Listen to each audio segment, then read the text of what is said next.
Good morning students, this is class 8th Geo chapter 5 Industries and today is going to be our 6th class on this chapter. दुनिया के 3 बड़े उद्योगों में से एक उद्योग है कॉटन टेक्सटाइल इंडस्ट्री।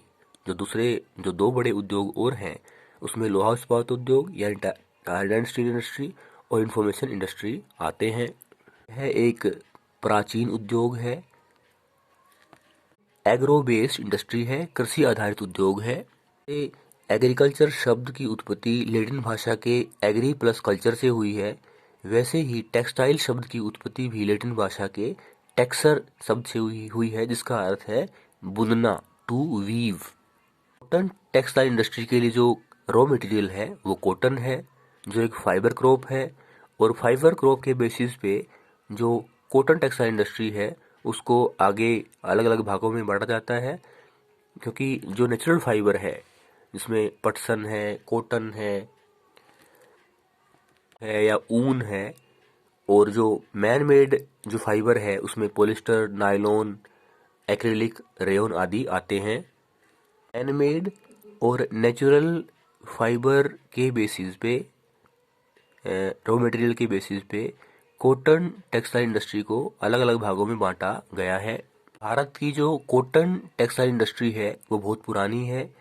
आज़ादी से पहले भी जो भारत का कपड़ा था वो मसलिन के नाम से, छींट के नाम से, कालिको के नाम से और सोने की जरी वाला जो कपड़ा है बुरहानपुर का, सूरत का और वडोदरा का दुनिया में फेमस था। इन औद्योगिक क्रांति आने से जो यूरोप के लोग हैं उन्होंने कच्चा माल भारत से लिया और तैयार माल मशीनों में तैयार करके भारत के बाज़ारों में बेचा, जो सस्ता था और क्वालिटी भी इसकी अच्छी थी।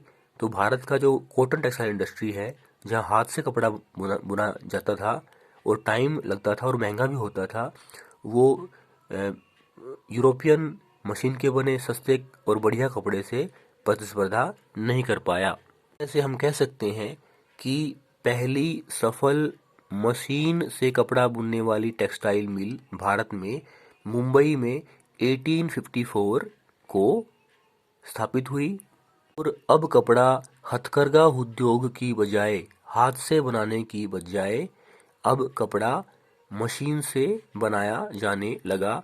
और भारत जो है वो जापान, चाइना और अमेरिका के साथ कॉटन टेक्सटाइल पैदा करने में एक बड़ा उत्पादक बन जाता है। आज जो सूती कपड़ा उद्योग है वो केवल महाराष्ट्र, गुजरात तक सीमित नहीं है, बल्कि आर्टिफिशियल जो क्लाइमेट तैयार किया जाता है सूती कपड़ा बनाने के लिए, और देश के अलग अलग भागों में सूती कपड़े की जो मिलें हैं वो स्थापित हो गई हैं। आओ अब हम दुनिया के दो शहरों की बात करें और किस प्रकार ये दो शहर मैनचेस्टर के नाम के रूप में जाने जाते हैं, और वहाँ का क्लाइमेट कितना फेवरेबल है कॉटन टेक्सटाइल इंडस्ट्री के लिए, ये जाने। उदाहरण के लिए जो अहमदाबाद है, जो भारत के गुजरात में है और साबरमती नदी के किनारे पर है, वहाँ पर पहली जो कॉटन मिल है वो 1859 को स्थापित हुई, और जल्दी ये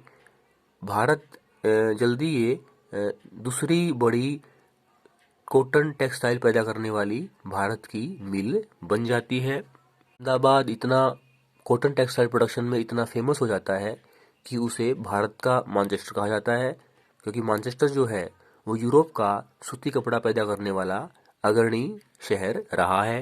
ही ओसाका जापान का शहर है और वो भी कॉटन टेक्सटाइल प्रोडक्शन में इतना फेमस रहा है कि उसे जापान का मैनचेस्टर कहा जाता है। दोनों अहमदाबाद और ओसाका दोनों में जो कॉटन टेक्सटाइल इंडस्ट्री के लिए जो क्लाइमेट चाहिए वो फेवरेबल है, हॉट और ह्यूमिड क्लाइमेट है। पानी मिल जाता है, जो अहमदाबाद का जो कॉटन टेक्सटाइल इंडस्ट्री है उसको पानी साबरमती नदी से मिल जाता है, जबकि के जो सूती कपड़ा उद्योग है उनको पानी योदो नदी से मिल जाता है। इसके अलावा दोनों शहरों को सस्ते मजदूर मिल जाते हैं और समतल भूमि मिल जाती है इंडस्ट्री सेटअप करने के लिए। के साधन है रोड के रूप में और रेलवे लाइन के रूप में। विदेशों से मशीन लाने और तैयार माल विदेशों में भेजने के लिए अहमदाबाद के पास मुंबई बंदरगाह है। ऐसे ही ओसाका शहर के पास भी बंदरगाह है जिसके द्वारा वो कच्चा माल भी लेके आते हैं कॉटन टेक्सटाइल बनाने के लिए, और तैयार माल भी बंदरगाहों के माध्यम से विदेशों में भेजा जाता है। उदाहरण के लिए ओसाका में जो टेक्सटाइल इंडस्ट्री है उसके लिए रॉ मटेरियल भारत से, मिस्र से, यहाँ से लाया जाता है। इसके अलावा इन दोनों शहरों में जो तैयार सूती कपड़ा है वो अच्छी क्वालिटी का है और दाम भी कम है, इसलिए मांग भी ज़्यादा है। अगर भारत की बात करें, अहमदाबाद की बात करें, तो जो मशीनें हैं सूती कपड़ा उद्योग में प्रयोग की जाने वाली, उनको अपडेट करने की आवश्यकता है, बेहतर मशीनें लाने की आवश्यकता है ताकि बेहतर कपड़ा बनाया जा सके। तो नई तकनीक है, न्यू टेक्नोलॉजी है, उसकी हेल्प से ऐसा किया जा सकता है। थैंक्स।